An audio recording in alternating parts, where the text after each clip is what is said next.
Assalamualaikum dan selamat datang ke dalam podcast sesi baharu kita, Belasah Bos. Dia masih dalam channel Financial Faiz, tapi sebenarnya tujuan utama lah kita buat sesi kali ni sebab biasanya kita viewers tengok podcast Financial Faiz, biasanya Financial Faiz akan menjadi host dan guest tu akan bagi pendapat mereka semua. Lepas tu adalah berbincang and Sir ni kata macam, aku ada pendapat juga. So macam kita terpaksa lah buat satu season atau satu set yang baru lah untuk kita memuaskan hati bos kita. Yeah. So kita bersama dengan 3 staff yang lain, Azra, Syuk dan saya Ismail, untuk kita membelasah bos kita Financial Faiz dalam sesi yang kita akan mengupas beberapa slot-slot yang penting yang menarik, antaranya isu semasa, bisnes, kerjaya, kewangan dan juga ekonomi. Tapi sebelum tu, nak bagi tahu yang podcast hari ini dibawakan oleh Yayasan Peneraju. Jadi Yayasan Peneraju ni merupakan satu agensi di bawah Kementerian Ekonomi. Jadi Sir boleh cerita sikit apa itu Yayasan Peneraju sebenarnya? Okay, so as what Ismail dah sebut tadi, and thank you for the introduction. Peneraju ni dia ada mandat yang diamanahkan untuk meningkatkan kualiti dan kuantiti dan kerelevanan bakat-bakat Bumiputera sejajar dengan usaha menaik taraf Malaysia ke arah negara berpendapatan tinggi melalui program pembiayaan pendidikan akademik, pensijilan TVET, profesional, teknologi dan spesialis perubatan. Okay, so apa benda yang saya cakap tu? Ia adalah Peneraju ni dia nak bantu orang Bumiputera untuk masuk, untuk level up. Maknanya kalau you nak belajar, you boleh buktikan you memang nak belajar. Cuma masalah you maybe duit. Maybe mak bapak tak boleh nak support ke. Maybe you pun dah bekerja dah pun nak harapkan duit mak bapak apa lagi. Tapi ada anak-anak, ada pasangan. So isu duit tu memang sentiasa ada untuk golongan Bumiputera. Tapi you memang niat nak belajar, so Peneraju boleh bantu. So setakat ini Yayasan Peneraju telah berjaya melatih semula dan menaik taraf kemahiran lebih daripada 63,000 modal insan termasuk golongan B40, M40, OKU, luar bandar dan yang terpinggir, dan mensasarkan untuk merealisasikan aspirasi lebih ramai individu pada tahun ini. So Peneraju memang tiap-tiap tahun dia akan ada opening ya. Sometimes a few openings yang saya nampak untuk nak carilah siapa-siapa yang nak sambung belajar melalui program-program dia. Dan Peneraju menawarkan program pembiayaan bidang kewangan dan perkhidmatan perniagaan serta perkawanan bermula pada tahun 2012. Matlamat inisiatif ini adalah untuk memberi peluang terutama kepada graduan dan golongan bekerja atau tidak bekerja yang berminat untuk diiktiraf oleh badan profesional. So, just nak cerita sikit antara yang saya tahu lah pasal Peneraju ni, yang kita selalu dengar ACCA dan juga SIMA. So ni adalah 2 kertas-kertas profesional untuk bidang accountancy. So jadi kalaulah you dari degree daripada pernah belajar degree tapi you tak ambil lagi ACCA, Peneraju ni boleh bantu dari segi kewangan dan juga latihan. In fact dia ada, bila you masuk ni, kadang-kadang dia akan pilih macam ni dia akan tempatkan you kat suatu tempat. Universiti dengan college semua dia dah bagi, tempat tinggal pun dah bagi, duit pun ada. So you datang sana bawa apa? Bawa otak je untuk belajar. Menarik. Jadi kat sini pun ada tulis yang Yayasan Peneraju ni dia membantu juga untuk pensijilan seperti CFA, CIA, CSP, CSA dan banyak lagi. Tapi untuk maklumat lanjut boleh layari yayasanpeneraju.com.my ataupun boleh follow laman media sosial Facebook, Instagram, LinkedIn, TikTok Yayasan Peneraju. Jadi kita akan ulas lagi benda ni dalam segmen-segmen kita yang lain. Jadi kali ni maybe kita punya isu pertama adalah tentang best ke jadi influencer sebenarnya? Ya, kita nak tanya as a influencer, best ke jadi influencer kan? Apa yang best sangat jadi influencer ni sebenarnya? Influencer ke? Am I? KOL lah. It's a professional terms lah, KOL. Sebab influencer selalunya dinobatkan kepada mereka yang hampir semua orang boleh jadi influencers kan, as long as you ada following dekat social media. Ya, tapi membezakan influencer dengan KOL adalah influencer adalah orang yang buat sesuatu, dia influence orang lain untuk buat juga. Tapi KOL ni lebih kepada key opinion leader. Dia memberikan opinion dia, input dia dan orang bersetuju dengan apa yang disampaikan lah. Okay. So for you, I think lebih sesuai kita panggil KOL lah. Tapi KOL lebih kurang sama je kan dengan influencer. Dia nak influence. And then sometimes I pun terasa juga apa bezanya influencer dengan ni diorang marah artis. So dua-dua pun nak influence dengan kerja-kerja yang dia ada tu. Artis I think dia more to perkataan artis tu sendiri pun seni kan. Diorang lebih kepada like berlakon tu satu seni, diorang menyanyi pun satu seni kan. Dalam masa yang sama diorang juga ada influence kepada diorang punya peminat lah. Then for influencer beza lah bagi I lah. Influencer dengan KOL ni dia punya beza adalah sometimes dia boleh influence benda yang tak baik juga. Betul. Kalau KOL ni kita boleh faham mostly is positif lah. Tapi itulah kan, memang sekarang ni ramai yang nak cuba jadi influencer, and nak menjawab salah satu soalan tadi tu, best ke tidak, dia ada pros and cons lah. When you have some influence over the masses, you boleh buat benda yang sebelum ni you tak boleh buat. Bagi contoh lah, kita nak buat podcast ni, kalau lah I nak panggil CEO ASMB contohnya, ataupun I nak panggil CEO of some companies yang besar-besar lah, public listed companies ada, if you don't have influence, dia tak measure you as influential, dia pun buat apa nak datang kan, just cakap-cakap kosong je. Tetapi when you have some pull, you boleh gunakan benda tu sebagai leverage. So in that sense it's nice. Tetapi yang tak bestnya, it's like your private life tu dah berkurangan sikit lah. Although you can argue lah, for some influencers, even sometimes I share benda-benda yang buat. So you can argue lah, engkau yang cerita kat orang. Tapi memang kadang-kadang perlu cerita. Sometimes kita cerita because sebagai content yang bermanfaat. Contoh lah I selalu share pasal my office. Pasal staff, kita main game semua tu. Then dah ambil gambar semua, dah ambil video tu, orang nampak lah rupa kita macam mana kan. So itu bukan nak kata privacy issue, tetapi dari segi privacy tu memang daripada tak tahu jadi tahu.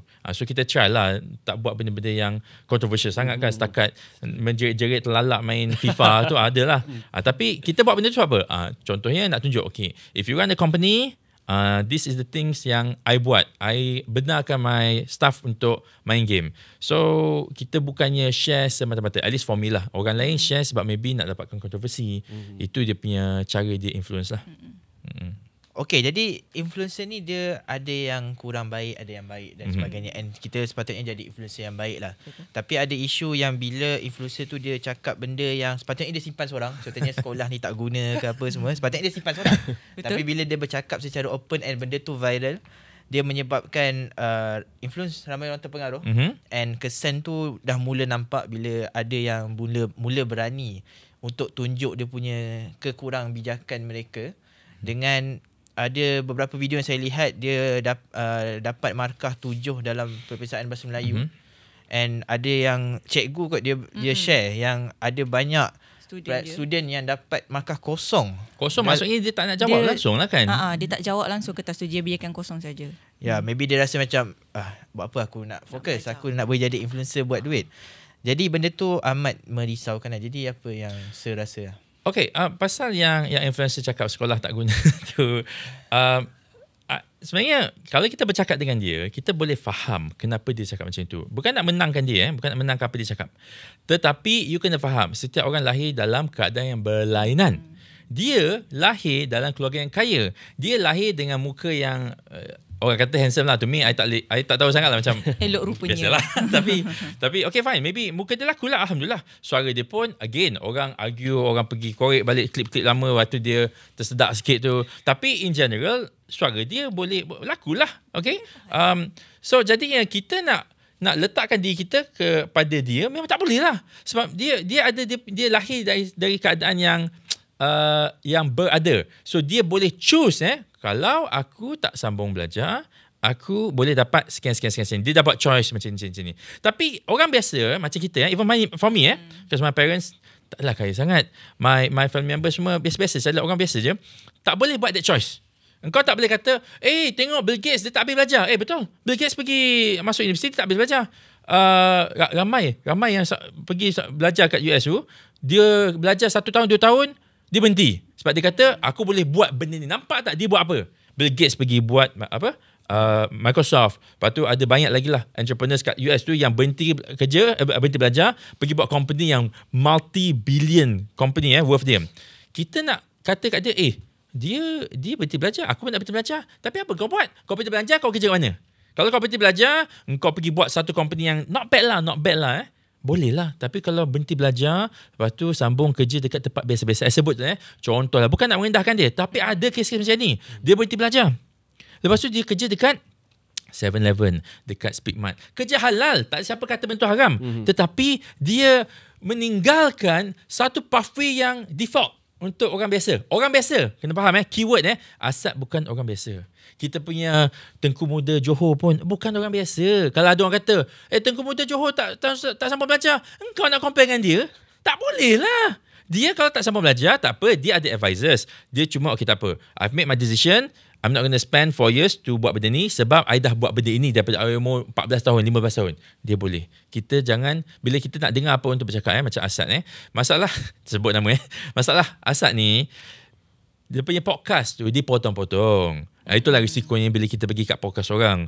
Memanglah bila nak buat TikTok version of the podcast, memang kena potong-potong-potong. And some of these people memang sengaja potong benda tu supaya jadi controversial. Bahagian yang best je dia yang ambil best ataupun dia memang yang buat viral. benda tu jadi controversial. Maybe Asad dia kata, by the way, ini adalah untuk saya saja, untuk saya saja. Dia potong benda tu. Contoh lah, mana tahu kan, I tak tengok dia punya full podcast. Not worth my time because the podcast is pasal benda itu, kita ada banyak benda nak kena buat. Tapi bila dia nak buat TikTok, maybe dia ambil bahagian yang Asad kata macam ni, dia tak kata bagi saya sekolah ni tak penting. Dia kata yang tu. Tapi maybe dia ada kata bagi saya sekolah itu tak penting. So bukan nak menangkan Asad, tapi you kena faham bila you nak bercakap, nak tengok apa orang tu cakap, you kena tahu dia datang daripada mana. Kalau you sama macam dia, lahir dalam keluarga yang kaya, boleh you compare. Dia tak sama belajar sebab kalau dia fail pun bisnes dia, mak ayah dia boleh support dia. Aku pun anak orang kaya juga, aku pun nak buat bisnes juga. Tapi you ada option tu. Tapi most people tak boleh. Itu isu dia. Saya nak tambah sikit tu yang zaman sekarang ni ramai orang-orang muda, bukan orang-orang muda lah, lepas SPM semua, diorang nak jadi influencer. Tapi diorang tak tahu behind the scene tu, dia punya kerja tu bukan mudah. Satu pertama kena ada ilmu. Betul? Korang tak boleh nak buat contoh social media macam ni just gelik, menyanyi, apa semua kan. Dia tak boleh monetize lah. Orang kata kau tak boleh nak buat duit sangat lah dengan benda-benda macam tu, unless branding lah. Itu satu.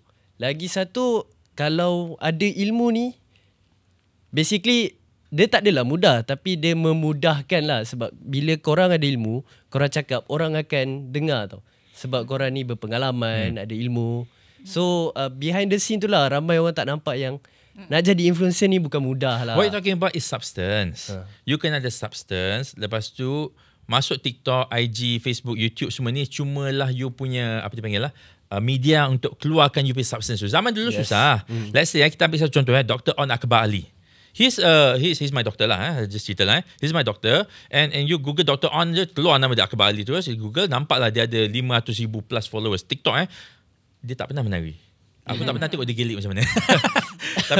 tapi dia duk cakap je pasal jantung gemuk and whatnot kan. Okay, warning to me lah, kena dengar lah cakap dia kan. So dia zaman dulu Dr. On ni kalau nak cerita apa-apa, maybe one method dia boleh buat adalah dia menulis, hantar kat surat khabar, ataupun minta keluar kat TV. So other than that, ataupun masuk radio, other than that memang tak akan nampak dia. Tapi sekarang ni Dr. On dengan dia punya pengalaman yang berpuluh-puluh tahun tu, all he has to do is panggil anak buah dia. This is the true story lah. Anak buah dia yang pergi set up everything.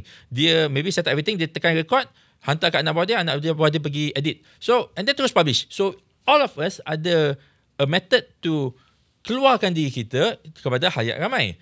Yang bagusnya adalah macam orang Dr. On Akbar Ali, macam Hafiz the lawyer, macam Nazri Hamdan. Dia orang ada ilmu, ada substance, ada background, ada pengalaman, dia tunjukkan tu. Masalah dia macam Syuk cakap tadi, adalah orang yang tak ada benda ni. Ya betul. Sejarah tujuh, kau nak share apa benda? Cara-cara nak jadi bodoh. Sorry to say lah. Cara-cara nak jadi tak pandai, macam itulah. Tak best lah kan. So you tak ada substance, tapi you akan cuba cari substance, tapi you masih umur 15 tahun 16 tahun. So the substance you ada adalah very very elementary. So you buat content untuk kawan-kawan you tarik diorang semua ni turun bawah sama level dengan you. Itu masalah dia sekarang ni. Mana kita dapat tengok yang kepentingan ilmu tu sangat penting, walaupun sekarang ni sangat mudah untuk dapatkan ilmu. Tengok social media, tengok YouTube, and kita ada choice untuk memilih video apa yang nak tengok, apa benda yang kita nak cari dan sebagainya. Jadi sebelum kita nak masuk, kita nak tutup kita punya slot pasal isu semasa. Jadi nak cakap sikit, video ni akan dirilis pada 2 Februari. Jadi esok ni, siapa yang tengah tengok tu, siapa yang ada tiket ke KL Podfest ni, okay, jangan lupa esok kita ada slot bersama Financial Faiz, Hafiz Lawyer dan juga Nazir Hamdan pada pukul 4.30 sehingga pukul 6 petang. Jadi tiket rasanya dah sold out yang untuk weekend pass. Tapi yang untuk yang satu hari masih ada lagi setakat hari ni lah kita rekod. Tapi siapa yang dah beli tu, jumpa esok. Kita ada meet and greet juga bersama Financial Faiz selepas sesi podcast pada pukul 6 petang. Jadi untuk kita tutup kita punya isu semasa, kita akan masuk kepada isu kewangan. Jadi maybe Syuk boleh sambung untuk isu kewangan kita hari ni. Okay, pasal kewangan ni, mesti saya tahu pasal Benpel. Benpel, yes. Benpel Buy kan now, pay later. saya selalu short form kan jadi Benpel. Benpel kan. Ramai orang kat luar tak tahu lah. So Benpel ni sebenarnya bagi saya lah, ada kebaikan, ada keburukan. Okay. So yang selalu saya cakap kan, saya akan bagi tahu cakap macam Benpel ni untuk orang yang tak mampu ada dapatkan kad kredit. Tapi kalau saya tahu pasal Atomy. Tahu Atomy ke Atomy? Dia ada bagi diskaun ataupun voucher tau bila kita gunakan. Contoh macam kad kredit, kita sebenarnya susah nak cari voucher untuk setiap kedai. Betul. Tapi Atomy ni dia boleh bagikan kredit. Tapi bila saya tengok balik, dia punya charges agak tinggi lah. Charges Atomy tu kat siapa? Kat kita pembeli ke dekat kedai? Dekat pembeli. Ada charges kiranya juga. Maksudnya sebab Atomy ni kita ada option untuk bayar bulan-bulan. Maksudnya nak bayar 3 bulan. Okey, dia macam ni. 3 bulan dia tak akan ada apa-apa fee. Tapi bila kita ambil untuk 6 bulan tu, dia akan ada fee. Beza dengan kad kredit kan, bila berapa bulan pun kita ambil, kita boleh pakai EPP tu untuk 0% lah. Betul. So pada pendapat saya lah kan, bagus ke tak bagus sebenarnya? Bila fikir balik, macam dia ada pros and cons kan. So sepatutnya untuk anak muda lah yang tak mampu nak dapatkan kad kredit ni kan, patut ke tak diorang gunakan kemudahan yang disediakan lah? Dia macam ni. I worked in finance. Memanglah kita orang ni promote kredit. Maknanya bukan kredit card semata-mata kredit pinjaman. Tapi semua kebanyakan yang I buat adalah kredit untuk benda yang nyata, yang betul-betul diperlukan. Contohnya rumah dan kereta lah. Malaysia kereta diperlukan. Benpel ni dan juga kan kredit to some extent, tujuan dia boleh jadi apa-apa je. Nak beli kopi pun boleh pakai Benpel. Ada nampak dulu dia buat promotion. Yes. Tak ingat lagi Atomy ke apa ke. Tapi boleh payment pakai benda tu. And then bila benda tu dah mudah beli, orang akan lebih banyak membeli, terutama sekali benda-benda yang maybe tak perlu. Kalau kita pasal rumah dengan kereta, nak beli rumah dan kereta ni ambil masa yang lama. Ya, betul. Dia punya pinjaman sikit pun susah. You have to have good credit. And in a way it's good lah, sebab benda ni semua bawah purview siapa? Bank negara. Benpel mana ada purview apa-apa lagi? Not for the time being lah. In the future maybe lah. Kalau awak tengok orang ni tak bayar, awak kena ban dia. Maybe bank negara boleh buat macam tu. Tapi for the time being it's a wild west. Itu nombor satu. Nombor dua, dari segi benefit yang dapat voucher 5% 10% tu, okay, dia macam Grab lah. They want you to install. I tak install sebab I never needed it lah. Kau nak bagi aku 5%, aku tak kisah. I don't need it. Tetapi for most people 5% is a lot because they are price sensitive. Okay, when you earn this much and barang tu is harga dia this much, macam separuh you will be price sensitive to that. 5%, that's a lot because you know my earnings this much and benda tu separuh gaji aku. Okay, tu nombor satu. So bila dia dah bagi voucher semua tu, you pun akan download, pakai. Mula-mula you bijak lah. Aku pakai 3 bulan ni. 3 bulan sebab tak ada apa-apa interest dikenakan. Yes, for the time being lah. You ingat you bijak lah. Tapi siapa lebih bijak, kau ke dia? Of course it's dia lah. They have people and marketing people paid tens of thousands of ringgit per month untuk fikir macam mana aku nak extract duit korang semua ni. So they come up with this lah. Okay, they make sure that the app is installed in your phone. They make sure that you are registered. And then they bagi you first time sign in bonus. You dapat RM10 apa-apalah, voucher RM10. Okay, fine. Now you dah masuk dalam dia punya sistem. Nanti dia sama ada boleh spam you with notification. Oh, kita ada shopping ni semua ni. You pun tengok, aku nak beli iPad ni. Daripada tak perlu beli iPad sebab iPad masih boleh pakai. Contohnya iPad kau apa? Gen berapa? 8? Gen 9. Gen 9. Tiba-tiba keluar iPad 13. Maybe Gen 9 masih okey lagi. Kau tak pernah jatuhkan benda tu. Tapi slow sikit je. Let's say tak ada Benpel, kau akan kata, aku tak ada duit pun tak nak belanja. Tetapi bila kau ada Benpel, kau akan start fikir, instead of bayar Gen 12, 13 nanti, RM2,000 selepuk, aku boleh bayar RM303. RM303, mampu. Tapi 3 bulan tak boleh, kena 6 bulan. Dah start dah kena. That is how they get you. So this is the system yang diorang buat. Itu yang I tak suka. Masalahnya they put a trap for you. Mula-mula dia kasih dulu gula-gula. Lepas tu dah masuk, that's where they get you. Lepas tu mulalah you terpaksa belajar. Bukan terpaksa, tetapi manusia ni lemah. Dah terbiasa lah. Dah terbiasa. Yeah. Daripada tak boleh sebelum ni, jadi boleh. Itu masalah dia. So basically lah, saya nak tanyalah pendapat Sir. Apa sebenarnya kelebihan kad kredit berbanding Burnpal ni? Okay. Sebab saya ada ramai yang kawan yang gunakan Burnpal ni. So diorang cakap kalau diorang bayar 3 bulan memang tak ada masalah. Tapi bila saya tengok balik, bila bayaran 6 bulan tu, charges dia adalah 7.5%. 7.5%. That's tinggi bro. Per month. Apa tak jawab soalan ni? Kau dah jawab soalan ni.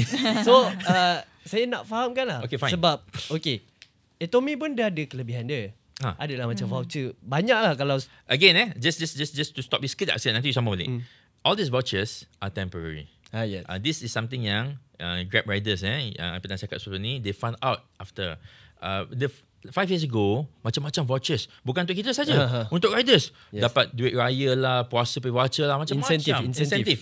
Sekarang dah tak ada dah.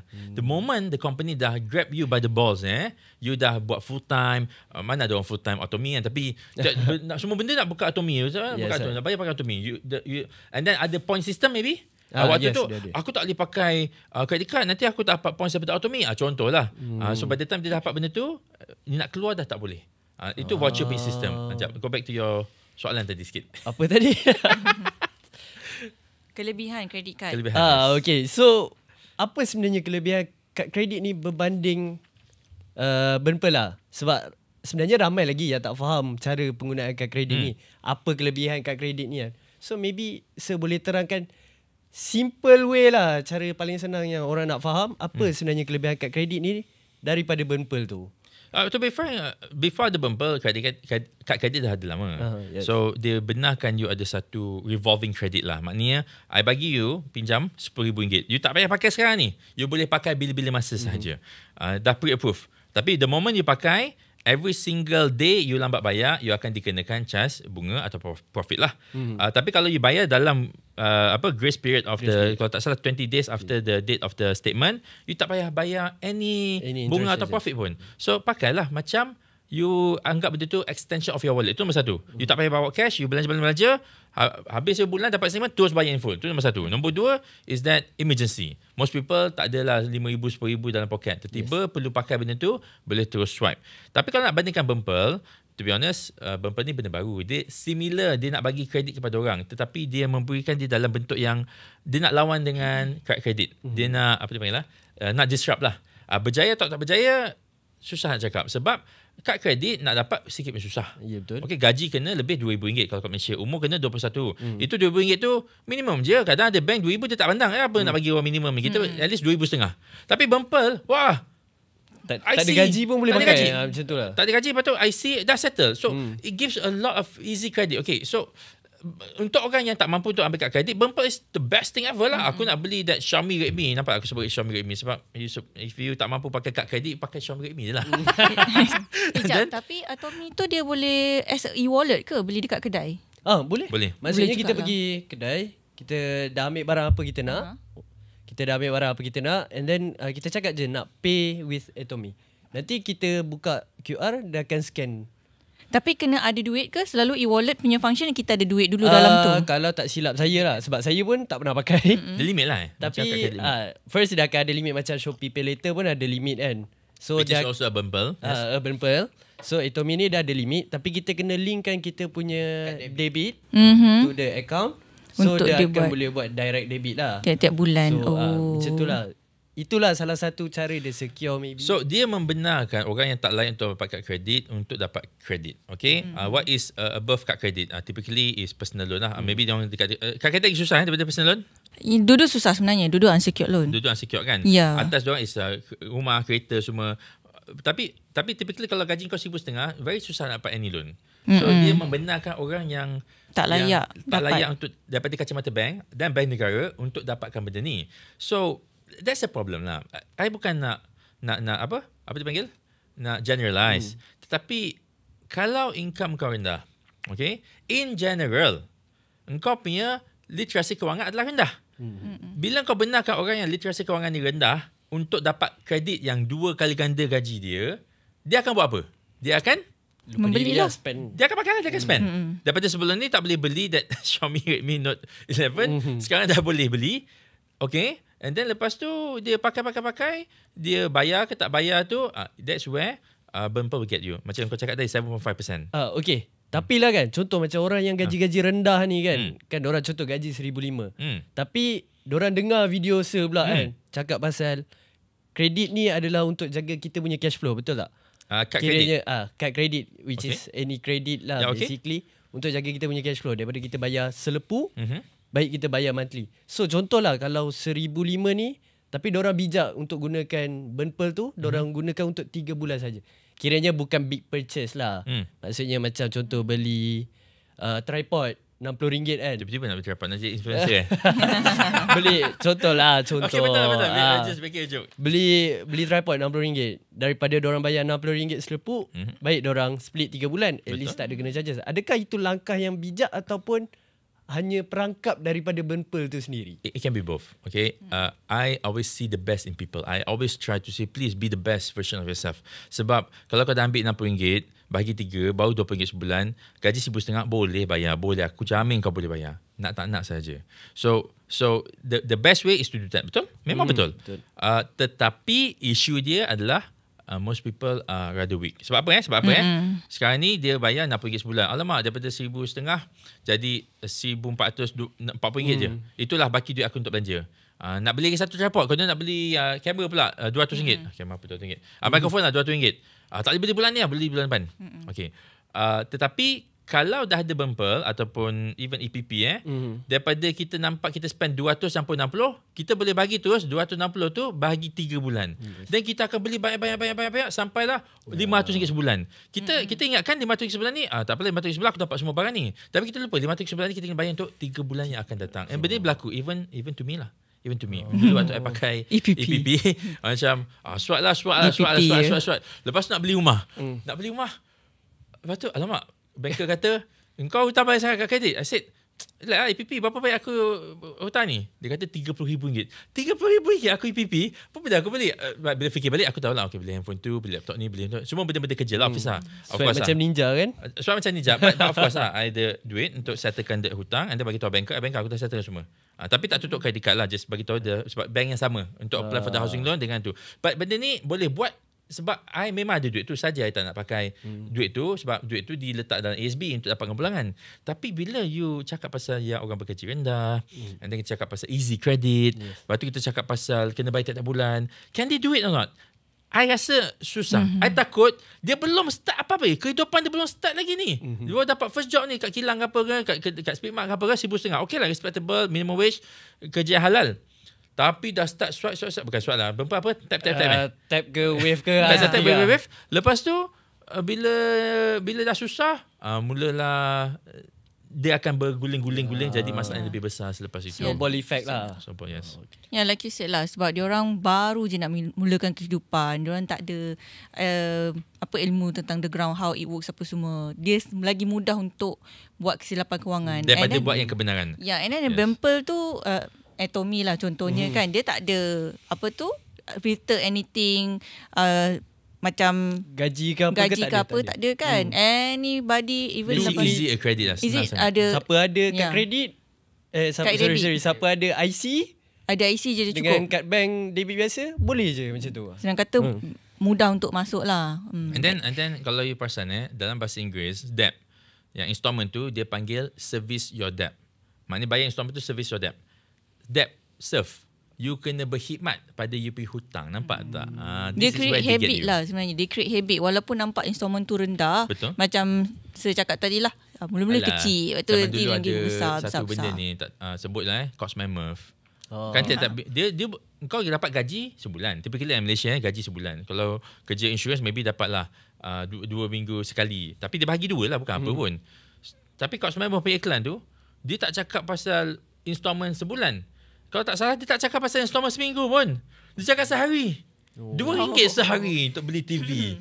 RM2. Wah, kita pun rasa murah RM2 Dengan sehari. macam installment tu rendahnya. Rendah sangat. Everybody Tapi mampu lah. RM2 tak RM30, RM60. Tapi gaji kau memang dapat sebulan, bukannya tiap-tiap hari dapat gaji. Maybe kau boleh bahagi jugalah. Tapi most people tak akan buat macam tu. Yang dia nampak tu RM2 sehari. Yes. Aku mampu. Tapi in the end of the day, memang tugas mereka ni marketing, sales people. Tugasnya adalah untuk ambil duit kau. I think benda tu masih ada lagi lah sekarang. Even kalau pergi kedai-kedai yang boleh buat installment ni pun, dia akan pamerkan harga bulan. Harga paling murah lah. Serendah Kenapa? yang boleh. Lepas ni aku nak buat lah sejam ni. Yelah, Yelah, korang, yelah, kalau kerja dekat Mama ni kan kata gaji ikut sejam Gaji kan. by jam lah. So aku pun dapat sejam lah. Masalahnya kau bukan kerja 24 jam sehari. Kau kerja lah 8-10 jam. Tapi yang kira sejam untuk installment tu 24 jam. Nampak tak? Jom kita bagi idea kat dia. 20 sen kan. 20 sen sejam. 20 sen sejam. Murah iPhone 15 Pro Max. tu. That's why kita ada kat sini I think generally kita punya channel lah, Financial Faiz, Legend Studios, FNN, podcast to educate rakyat Malaysia lebih kepada untuk menjadi lebih bijak kewangan. Bernpearl is good, credit card is good, tapi both ada dia punya Pros and keburukan cons, yes. masing-masing lah. Jangan terlebih kat situ, jangan terlebih kat situ. My advice Kena is, pandai lah. kalau benda tu betul tak perlu pakai, you don't really need to buy that thing using installment. Tak payah pakai dulu. Especially waktu you young, you are so impressionable. Impressionable tu adalah orang-orang yang mudah kena impress. Orang nampak dia pakai tu, kita nak pakai. Stay away for the time being. Sebab selalunya orang tengok channel-channel kita ni, umur dia dah lanjut 30-35, dia akan hantar DM tiap-tiap hari. Sorry lah guys, I tak nak reply pun. Sebab korang punya masalah ni memang kesian. Tapi I tak nak reply sebab tak ada masa. But umur dah 30-35 baru start. Kenapa tak fikir pasal benda ni? Sebab korang masih muda lagi. Umur 20 tahun, senang kena tipu. Yeah, that's why this channel and other two channel is to educate betul-betul rakyat Malaysia kita. Senang kata kita influencer yang baik lah. yang KOL yang in a good side lah. So for those yang nak jadi influencer tu, Basically kita ada 3 channel utama yang tadi kan. Financial Faiz, kita ada Let's Go Studio, kita ada FNN Podcast. Benda tu semua kita buat satu jenama yang kita nak bantu masyarakat ni sebab kita tahu orang akan berjam-jam dengan telefon. So kita ada kat situ. Tapi saya nak sentuh, saya nak mencelah dia yang Bernpearl tu. Sebenarnya saya salah seorang pengguna Bernpearl yang tegar. Sebelum cukup umur. Okay. Tapi saya rasa kalau orang Bernpearl tu tengok saya punya statement, dia akan rasa rugi aku bagi Bernpearl kat ni. Sebab dia tak dapat apa-apa kan. Saya terlampau pandai untuk menggunakan dia. Sebenarnya saya pernah menggunakan Atomi. Atomi tu yang ni last saya guna lah. Dia perlu kad IC dan kad debit. Kalau kita letak kad debit kita dalam tu, kita dapat kredit limit 1,500. Kalau letak kredit kad dapat 5,000. And saya pun tak faham kenapa nak kena letak kredit kad. Guna je kredit kad kan. Tapi dapat point, macam dapat voucher. Maybe nak guna voucher dalam Atomi tu. Tapi Tapi prinsip saya dalam gunakan Bernpearl ni, saya akan pastikan yang saya ada duit dulu baru nak beli. Contohnya time tu nak beli handphone time lepas SPM macam tu. Ada duit 1,000 lebih semua tu. Tapi bila tengok dekat apa nama app tu, Com Asia tu, kalau guna Atomi dapat diskaun kan? Diskaun 150. Teka, siapa bayar siapa sekarang ni? Atomi bayar dekat Com Asia untuk promote Atomi. Now nama kau dah dalam Atomi, jagalah. Nanti kau pakai tak lah. But that's how they get you. Nama tapi it's a free 150 punya diskaun. And then kalau macam salah satu yang saya banyak guna Shopee Pay Later lah. Shopee Pay Later ni dia kalau kita bayar bulan depan kosong. Kosong bunga. Kira macam buy now, bayar bulan depan. Macam tu. And saya selalu guna sebab kadang-kadang dia ada special voucher untuk buy now pay later. And saya tak pernah kena ada punya proses. Okay, this is one example. We call this credit card hackers. Tapi now this called Bernpearl hacker lah. Sebab dia tak layak untuk dapatkan kredit lagi. Actually dah layak. Gaji naik semua dah layak lah. Tapi umur. Tapi the point is that memang when the companies and the banks and even now the Bernpearl companies, dia nak buat produk ni, dia nak buat all these points, the bunga kalau bayar dalam 1 bulan tak bayar, dia dah fikir lah mesti ada a certain number of people yang akan jadi super disiplin, yang kita tak akan dapat any benefit from them. Macam I kalau bayar kredit card I tiap-tiap bulan, company nak charge bunga apa kan? In fact I akan dapat points, dapat insurance extra, dapat security, semua tu dia kena bayar, there's a cost, tapi I dapat pakai for free. Tapi dalam 10% yang buat macam ni, ada 90% yang yang teruk lah, sama dia delay 1 bulan ataupun dia langsung tak bayar untuk 3 bulan sampai kena kejar. Itu paling teruk lah. Itu bank pun tak suka. Dia nak yang kat sini, yang dia tinggalkan baki. So betul, kita boleh jadi yang terbaik. Okay, cuma bank ni pandai. Kat mana kita nak cut off terbaik ni? So dia bagi berapa? 30 hari. Kenapa dia tak buat 60 hari? Sebab nanti ramai sangat yang terbaik. Maybe dapat 50% je yang bayar on time, 70% je yang tak bayar on time. So dia buat 30 hari. Tapi kalau let's say dia buat 30 hari pun ramai yang bayar on time and tak dapat cover cost, dia akan pendekkan. Bayar dalam masa seminggu, tak payah bayar apa? Tak payah bayar dia punya bunga. Itu dia orang pandai. Dia orang dah fikirlah semua ni. Ya, betul. So apa-apa pun yang penting kita kena disiplin lah. And tadi pun kita sebut dia, isu dia memanglah diorang bergaji kecil semua dan sebagainya. Jadi sebab tu kita ada Yayasan Peneraju. Maknanya kita nak bantu upskill, nak bantu dapatkan professional punya certificate. Jadi ada nak sentuh tadi, ada tertinggal sedikit point yang saya nak tambah, iaitu apa yang Yayasan Peneraju buat ni, dia ada certificate professional, ACCA, CIMA dan sebagainya tu. So dia ada 2 jenis pembiayaan lah. Pertama, pembiayaan penuh dan pembiayaan separa. So pembiayaan penuh ni apa yang dia cover? Dia cover yuran pengajian, yuran badan profesional, yuran peperiksaan, program pemupukan dan pembangunan dan juga allowance bulanan. So itu yang siapa yang layak. Itu yang penuh. Ini yang penuh maknanya. So dia bagi semualah. Tapi kita buat apa? Belajar je. Tinggal belajar, skor, lepas tu hidup kita makin baik lah sebenarnya. InsyaAllah. Kalau tak skor? Tak skor. Lepas tu dia ada satu lagi yang maybe yang untuk yang bekerja. Dia ada pembiayaan separa. Dia ada bantuan sekali beri bagi kategori yang bekerja. Yuran pengajian dan juga 100% yuran badan profesional, yuran peperiksaan. Ni untuk pembiayaan separa. And permohonan ni akan dibuka lagi 2 bulan dulu, sekitar selepas bulan Mac. Jadi macam saya cakap tadi, untuk info lanjut boleh datang ke yayasanpeneraju.com.my dan ladari dia punya social media dan sebagainya. Tertakluk pada terma dan syarat. Tapi nampak macam too good. Bukan nak kata to be true lah. It's too good lah, because I kenal personally people yang ambil peneraju ni. Kalau lah I am in their shoes, macam maybe dah kerja 2 tahun 3 tahun. Kau jangan apa. Tapi tak layak pun sebab tengok kelayakan belajar tak sama dengan apa yang dia nak professionals finance, engineering semua. Tapi bila kalau lah I bekerja lepas 2 tahun 3 tahun dalam bidang engineering contohnya ataupun finance lah nak upgrade myself, perlukan duit. Mahal tau all these certificates ni. CIMA kalau tak salah 20,000 I tengok itu. Itu personal kalau bayar lah part time. Ini kadang-kadang dia boleh bagi allowances lagi untuk hidup, tempat tinggal pun ada kadang-kadang. Tengok kalau ACCA yang budak-budak muda tu dia dapat tempat tinggal, dapat allowance, dapat pembayaran semua dia bayar. Cuma tak nak je sebenarnya. Betul. And sama I think orang tak tahu kod pasal Yayasan Peneraju. Now kita dah bagi tahu, maybe ada kat luar sana yang in this professional nak sambung, nak tambahkan dia punya professional, bolehlah pergi ke Yayasan Peneraju. Betul. So Jumaat ni Sabtu ni? So sebenarnya Yayasan Peneraju ni adalah antara sponsor, bukan antara, memang sponsor untuk podcast Financial Faiz. Jadi Yayasan Peneraju ni dia akan ada pada KL Podfest 3 dan 4 Februari ni. Jadi pada yang tengok video ni pada Jumaat, jumpa esok untuk Financial Faiz punya podcast. Jadi saya masa agak mencemburui kita sebab kita memang nak fokus podcast yang belasah bos ni kita buat pendek-pendek je. Kita cover 1-2 topik dah cukup. Kita nanti kesian bos kena belasah. Kena tibai semua, dia kena banyak dia nak tanya. Tak apa. Nanti kita tibai lagi. Banyak lagi masa. Banyak lagi boleh tibai. Kita belasah di episod yang akan datang. Okay, so episod ni kita hanya dapat cover pasal isu influencer, isu sama belajar and isu isu kewangan. Jadi maybe lepas ni kita akan tengok apa yang menarik lepas ni mengenai ekonomi, mengenai bisnes, mengenai kerjaya dan sebagainya. Jadi ada kata-kata terakhir? Macam kita cakap tadi, ramai orang kata sambung belajar ni tak penting. Tetapi my counter to that adalah tanya dia orang kalau kau ada anak nanti, kau suruh dia belajar tak? Okay? Tak payah cakap pasal universiti lah, cakap pasal sekolah. Sekolah rendah. Ada tak kau kata, anak tak payah sambung belajar lah, tak penting? Takkan kau hantar juga kan sekolah rendah, sekolah menengah. Okay? And then maybe kau akan kata, maybe sambung belajar universiti tak penting.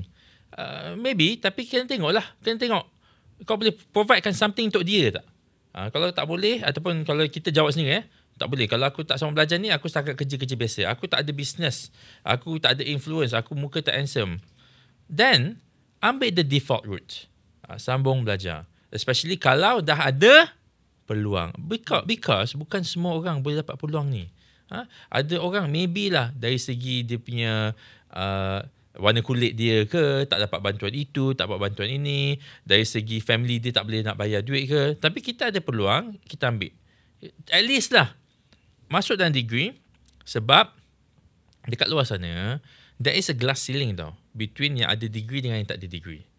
Okay, bila tak ada degree je, nak naik pangkat sampai ke atas ni susah. Kalau kita contoh tak salah lah, CEO EPF yang terbaru ni, dia ada degree in economics kot kalau tak salah, from the University of Harvard. Okay, Harvard so ada orang kata, kenapa tak ada PhD, kenapa tak ada masters? Sebab maybe it's not required. As long as you ada degree, once dah ada that degree tu, semua tempat you boleh pergi, InsyaAllah.